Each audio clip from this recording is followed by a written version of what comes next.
आज भुज में आरटीओ परशुराम मंदिर के प्रांगण में वरिष्ठ नागरिक क्लब समस्त ब्रह्म समाज द्वारा 7वीं सभा यानी श्रावण की रुद्री श्रावण 14 का आयोजन किया गया। सुबह 9 बजे ब्राह्मणों के मंत्रोच्चार के साथ 71 जोड़ों ने इस पहली रुद्री में भाग लिया। रुद्री के लिए प्रत्येक जोड़े के लिए मेज और कुर्सियों की व्यवस्था की गई। अतुल भाई दवे परिवार मुख्य यजमान थे।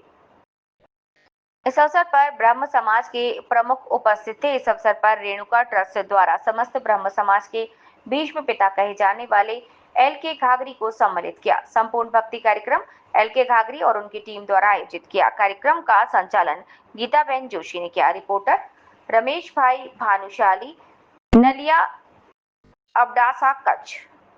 पवित्र दिवसे ब्रह्म समाजना वडीलोनो जे रुद्राष्टध्यायना प्रथम अध्यायमां ज आवे शिव संकल्पमस्तु, तन्मे मन शिव संकल्पमस्तु, के जेनो संकल्प दृढ़ छे, मनोबळ दृढ़ छे के मारे आ करवुं छे, तो ए पछी 83 वर्षनी उंमर होय ने तो एमां कोई बाधा आवती नथी। એટલે આપણા વડીલોને હરમેશ આપણને માર્ગદર્શન આપતા એવા અજાણી કાકા, હું એમના માટે સાહેબ શબ્દનો પ્રયોગ નથી કરતો, કારણ કે મારા પિતા તુલ્ય છે, વડીલ છે ને આપણા સૌના વડીલ છે, એટલે હું કાયમ એમને અજાણી કાકા જ કહું। તો આજે એમની એ ઉંમરમાં પણ એ અમારા જેવા યુવાનોને પણ પ્રેરણા આપે છે કે ભાઈ જો કરવું જ છે ને તો કોઈ ઉંમર નડતી નથી।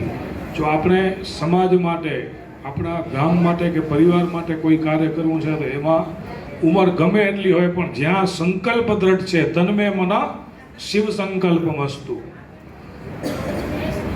તો ગમે એવા કાર્યને આપણે સંપન્ન કરી જઈએ। તો આજના આ પાવન અવસરે જે વડીલોએ આ પૂજામાં લાભ લીધો એવો પણ ખૂબ ભાગ્યશાળી છે।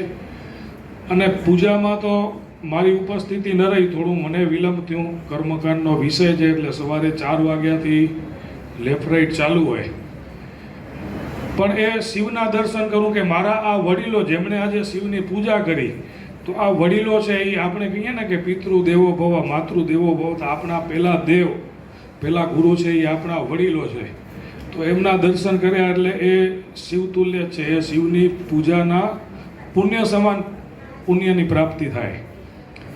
તો આવા કાર્યો યેન કેન પ્રકારે સમાજના વિવિધ આયામો અને વિવિધ પાંખો દ્વારા થતા રહે એ ખૂબ જરૂરી છે, કારણ કે આ કાર્યક્રમો છે એ કોઈ દેખાડો કરવા માટેના નથી, અને વડીલોએ જે દીર્ઘ દ્રષ્ટિ આવા કાર્યક્રમો પાછળ વાપરી છે।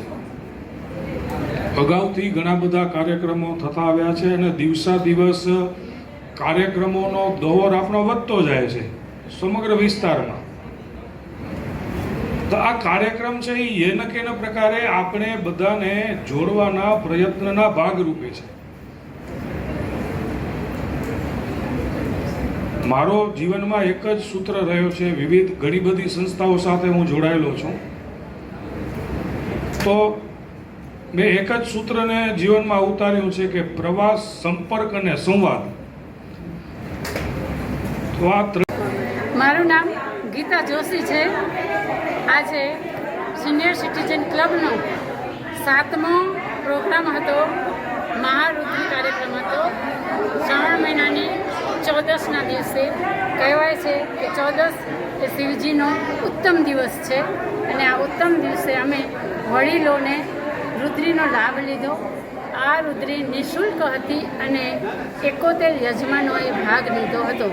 આ 71 યજમાનોને મહાદેવના આશીર્વાદ રૂપી અમે એ લોકોને પરશુરામ ધામ મોરબી ખાતે તારીખ 11 સપ્ટેમ્બરના રોજ તેમને ત્યાં ધાર્મિક પ્રવાસમાં લઈ જશું। નિઃશુલ્ક 2 ટાઈમ જમવાનું અને ચાય અને નાસ્તો। વડીલો બુઝુર્ગની આપણે છત્રછાયામાં આ બધા જ કાર્યક્રમો થાય છે।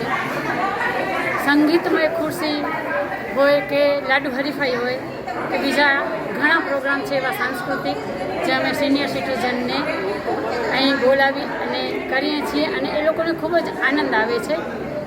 એચએલ અજાણી સાહેબના નેજા હેઠળ સિનિયર સિટીઝન ક્લબ અમે ચલાવીએ છીએ. અમે 9 બહેનો કાર્યકર્તા છીએ અને અજાણી સાહેબનો ખૂબ ખૂબ આભાર કે તેઓને આવો વિચાર આવ્યો કે વડીલો માટે કંઈક કરીએ.